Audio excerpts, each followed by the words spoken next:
Hello students, welcome back to my YouTube channel. ನಾನು ನಿಮಗೆ ಇವತ್ತಿನ ವಿಡಿಯೋದಲ್ಲಿ ಇಂಡಿಯನ್ ಅಕೌಂಟಿಂಗ್ ಸ್ಟ್ಯಾಂಡರ್ಡ್ ಸೆಕೆಂಡ್ನಲ್ಲಿ 2025 ಕ್ವಶನ್ ಪೇಪರ್ ಪ್ರಾಬ್ಲಮ್ ಮಾಡಿಸ್ತಾ ಇದ್ದೀನಿ. ಅದರಲ್ಲಿ Indian accounting standard 19 employee benefit cost related ಪ್ರಾಬ್ಲಮನ್ನು ಇವತ್ತಿನ ವಿಡಿಯೋದಲ್ಲಿ ಎಕ್ಸ್ಪ್ಲೈನ್ ಮಾಡ್ತಾ ಇದ್ದೀನಿ. ಕ್ವಶನ್ ಈ ಥರದಲ್ಲಿದೆ: Surya limited practices distribution of 3% of profit to all the employees of an organisation every year. Surya limited ಅನ್ನೋ ಕಂಪ್ನಿಯವರು ಪ್ರತಿ ವರ್ಷ ಅವರ ಲಾಭದಲ್ಲಿ 3% ಎಂಪ್ಲಾಯೀಸಿಗೆ ಹಂಚ್ತಾ ಇದ್ರು. ಬಟ್ ಡ್ಯೂರಿಂಗ್ ದ ಇಯರ್ 2022-23 ಆದರೆ 2022-23ರಲ್ಲಿ 2.5% ಪ್ರಾಫಿಟನ್ನು ಮಾತ್ರ ಎಂಪ್ಲಾಯೀಸಿಗೆ ಹಂಚಿದ್ದಾರೆ. ಟೋಟಲ್ ಆಗಿ ಪ್ರಾಫಿಟ್ ಆಗಿದ್ದು 48 ಲಕ್ಷ ರೂಪಾಯಿ. ಹಾಗಾದರೆ ಎಂಪ್ಲಾಯಿಗೆ ಎಷ್ಟು ಹಂಚಿದರೆ, ಎಂಪ್ಲಾಯೀಸಿಂದ ಎಷ್ಟು ಖರ್ಚಾಗಿದೆ ಅನ್ನೋದನ್ನು ನೀವು ಫೈಂಡ್ ಔಟ್ ಮಾಡಬೇಕು. ನಾನಿಲ್ಲಿ ಹೆಡ್ಡಿಂಗ್ ಹಾಕ್ಕೊಂಡಿದ್ದೀನಿ: computation of total employee benefit cost as per Indian accounting standard 19 ಅನ್ನೋದನ್ನು ಹೆಡ್ಡಿಂಗ್ ಹಾಕ್ಕೊಂಡಿದ್ದೀನಿ. ಕ್ವಶನಲ್ಲಿ ಏನೇನು ಇನ್ಫಾರ್ಮೇಷನ್ ಕೊಟ್ಟಿದ್ದಾರೆ ಅದನ್ನು ಫಸ್ಟ್ ಬರ್ಕೊಳ್ಳೋಣ. ಗಿವನ್ ಇನ್ಫಾರ್ಮೇಷನ್, ಕ್ವಶನಲ್ಲಿ ಕೊಟ್ಟಿರುವಂಥ ಇನ್ಫಾರ್ಮೇಷನ್ ನೋಡಿ. ಕಂಪನಿಯ ಪ್ರಾಫಿಟ್ ಕೊಟ್ಟಿದ್ದಾರೆ. The profit earn during the year 2022-23 was ₹48 lac.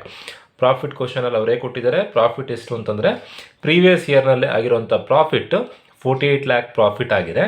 Then ಎಷ್ಟು ಪರ್ಸೆಂಟೇಜ್ ಆಫ್ ಪ್ರಾಫಿಟನ್ನು ಬೋನಸ್ ಆಗಿ ಡಿಸ್ಟ್ರಿಬ್ಯೂಟ್ ಮಾಡ್ತಿದ್ದಾರೆ ಅಂತಂದರೆ, ಬೋನಸನ್ನು ಅವರೇ ಕೊಟ್ಟಿದ್ದಾರೆ. ಕ್ವಶನಲ್ಲಿ ಎವ್ರಿ ಇಯರ್ 3% ಡಿಸ್ಟ್ರಿಬ್ಯೂಟ್ ಮಾಡ್ತಾಯಿದ್ರು. ಬಟ್ ಈ ಇಯರ್ನಲ್ಲಿ ಅವರು ಡಿಸ್ಟ್ರಿಬ್ಯೂಟ್ ಮಾಡಿರುವಂಥದ್ದು 2.5% ಅಷ್ಟು ಮಾತ್ರ ಪ್ರಾಫಿಟನ್ನು ಡಿಸ್ಟ್ರಿಬ್ಯೂಟ್ ಮಾಡ್ತಾ ಇದ್ದಾರೆ. ಹಾಗಾದರೆ total employee benefit cost find out ಮಾಡೋದು ಹೇಗೆ ಅಂತಂದರೆ, ಜಸ್ಟ್ ಮಲ್ಟಿಪ್ಲೈ ಮಾಡಿದ್ರೆ ಆಯಿತು.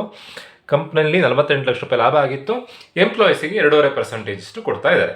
ಸೊ 48 ಲ್ಯಾಕ್ ಇಂಟು 2.5% ಮಾಡಿದ್ರೆ ನಿಮಗೆ ಆನ್ಸರ್ ಸಿಗುತ್ತೆ. 48 ಲ್ಯಾಕ್ ಇಂಟು 2.5% ಮಲ್ಟಿಪ್ಲೈ ಮಾಡಿದಾಗ ಬರುವಂಥ ಆನ್ಸರ್ 1,20,000. ಎಂಪ್ಲಾಯೀಸಿಗೆ ಕಂಪ್ನಿಯವರು ಖರ್ಚು ಮಾಡ್ತಿರೋದು ಎಷ್ಟು? 1,20,000 ಖರ್ಚು ಮಾಡ್ತಾ ಇದ್ದಾರೆ. ಇದೇ ಫೈನಲ್ ಆನ್ಸರ್. ಸಿಂಪಲ್ ಪ್ರಾಬ್ಲಮ್, ಹಾಗಾಗಿ 3 ಮಾರ್ಕ್ಸ್ಗೆ ಕೇಳಿದ್ದಾರೆ. ಹೋಪ್ ಎಲ್ರಿಗೂ ವಿಡಿಯೋ ಅರ್ಥ ಆಗಿದೆ ಅಂತ ಅಂದ್ಕೊಂಡಿದ್ದೀನಿ. ಜಸ್ಟ್ ಪ್ರಾಫಿಟ್ ಮತ್ತು ಬೋನಸ್ ಪರ್ಸಂಟೇಜನ್ನು ಮಲ್ಟಿಪ್ಲೈ ಮಾಡಿದ್ರೆ ಆಯಿತು. ಬಟ್ ಈಗ 2% ಕೊಟ್ಟಿದ್ದಾರೆ. ಎವ್ರಿ ಇಯರ್ ಕೊಡ್ತಾ ಇದ್ದಿದ್ದು 3%. ನೀವು ಇಲ್ಲಿ 3% ಕನ್ಸಿಡರ್ ಮಾಡೋದಲ್ಲ. ಈ ವರ್ಷದಲ್ಲಿ ಕೊಟ್ಟಿದ್ದಿಷ್ಟು, ಈ ವರ್ಷದಲ್ಲಿ ಕೊಟ್ಟಿದ್ದು 2.5% ಅಷ್ಟು ಮಾತ್ರ. ಸೊ ಹಾಗಾಗಿ 48 ಲ್ಯಾಕ್ ಮೇಲೆ 2.5% ಮಾಡಿದಾಗ 1,20,000 ಬರುತ್ತೆ. ಇದೇ ಫೈನಲ್ ಆನ್ಸರ್. ಹೋಪ್ ಎಲ್ರಿಗೂ ವಿಡಿಯೋ ಅರ್ಥ ಆಗಿದೆ ಅಂತ ಅಂದ್ಕೊಳ್ತಾ ವಿಡಿಯೋ ಮುಗಿಸ್ತಾ ಇದ್ದೀನಿ. Thank you.